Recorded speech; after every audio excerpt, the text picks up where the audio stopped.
RFK Jr. embittered for most of his life about being deprived of his rightful shot at status and power because of his name, believes that shot has been returned to him. He is, I certainly have no doubt in my mind, running for president in 2028. And let's realize the more he is antagonistic to the health establishment, the more that solidifies his MAGA base. The more you have a solid MAGA base, the more credible you will be as a Republican candidate. It all makes sense what you say, and yet what can people sitting around Donald Trump's cabinet table be thinking when they hear him talk? These are all people whose children have been vaccinated. They think he's nuts. I'm RFK Jr. They think he's nuts. I mean, they have said to me many times, "Yeah, well, he's nuts." Nuts. And what does Susie Wiles think? I'm pretty sure Susie Wiles' children are vaccinated. Yeah. I mean, they think he's nuts, but they think he serves this very precise political purpose. And do they think if they get rid of him that he sets up a new political base and can then take Donald Trump on? Well, I think that they probably don't go that far, but what they do, where they go is that their vax problem is solved by not doing anything at this point. You let RFK do his thing. And then there's this Kennedy thing. Trump is the Kennedy name, the association with Kennedy. That is also, the Kennedy name protects RFK Jr., even though all of the Kennedys detest him. Tell us about your own experience of traveling with him when you were younger. I've known. RFK Jr. and I are the same age. We know and have always known many of the same people, and so at any rate, when I was a young reporter in my late 20s or mid 20s, covering Teddy Kennedy's 1980 primary campaign for the Democratic nomination for president, and I did this by primarily spending a lot of time with RFK Jr. Now, RFK Jr. at that moment was running the state of Alabama for his uncle. There was a primary in Alabama. He was running it, and he had this this kind of weirdly romantic idea that he would build his own political career in the South. And that he really even then was thinking about a run for moving to Alabama, establishing himself there, and seeing himself as an eventual governor of Alabama. And it was some kind of weird liberal fantasy of the New South, which he would spearhead. And this went to the mythology about his father, and his father being able to speak to sort of a whole new group of people. Bobby Kennedy went to Appalachia at one point. I mean, this is and he's already now his father, Bobby Kennedy has been dead at this point for 15, 13. 68 he died. I guess right? He 12, was assassinated 12 in 68. yes, so 12 years. RFK Jr., who I was with, on a constant basis for the better part of a month at this point in time, and he spends every day, almost as though every waking moment, reading and rereading Arthur Schlesinger Jr.'s book about his father. So this is kind of weird, you didn't exactly know what was going on here, but something pretty heavy was going on. He's always got this book in his hands.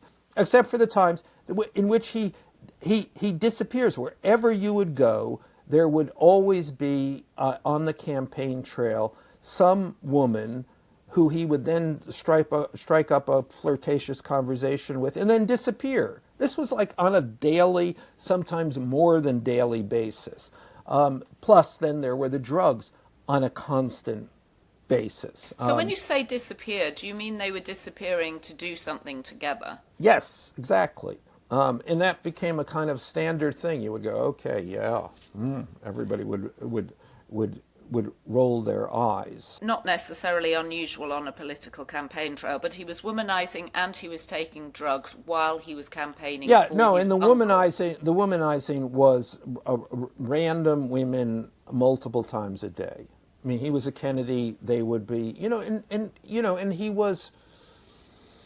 I'm trying. I was going to say the word charismatic, but then trying not to use that because I think it's overused. And he was a Kennedy. So his name walked in the door before he did. He was already famous. He was tragic because his father had been assassinated. All of that. Yes, exactly. And he took effective advantage of that.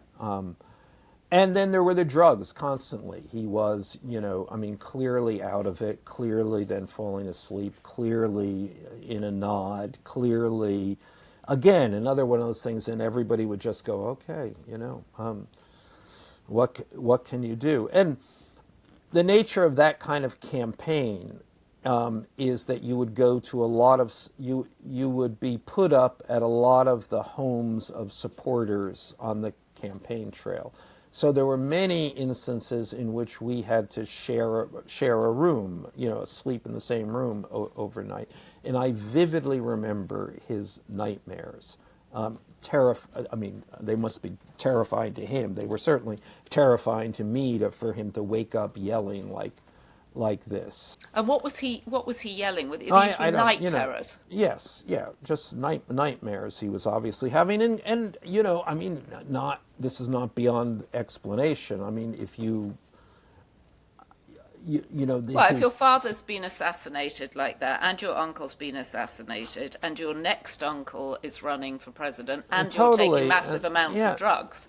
Exactly. And then your life, the life of a Kennedy, to be all of those history imposes these expectations which are insuperable. Plus, you have so many siblings, not enough attention, not enough love. Oh my God, what the life that no one would want, and a life that really I think it would be sort of difficult to survive in one piece. And that's the point. He doesn't survive it in one piece. He is a broken guy, and that is not the surprising thing. The surprising thing is that the broken guy has now such power and authority and meaning in contemporary America. And he's listened to. I mean, he strikes me as a man who, for his entire life, has wanted to be heard. He's wanted people to pay attention to him, to give him authority. And now suddenly he finds that, and he's got nothing of any substance to say. Well, I don't think that's true, Joanna. It's of keen substance. And I mean, it's just negative substance. He is doing, he is not just a leader of a bureaucracy or a cog in the bureaucracy. I mean, he is destroying the bureaucracy, and that will be to his political credit, and it will be to our cost the health of the country and in ways that we can't even imagine. It's hard not to think of China and Russia just rubbing their hands at this and having some part in amplifying the anti-vax story online. We're in so much uncharted territory in so many areas of this second Trump administration. Is there a tipping point here, Michael, where he becomes too much even for Donald Trump? Well, that is always the case. Everyone ultimately becomes too much for Donald Trump. And yes, I think we can expect that will probably happen here. I think the danger is by that time, he will have become this one of the most significant MAGA personalities.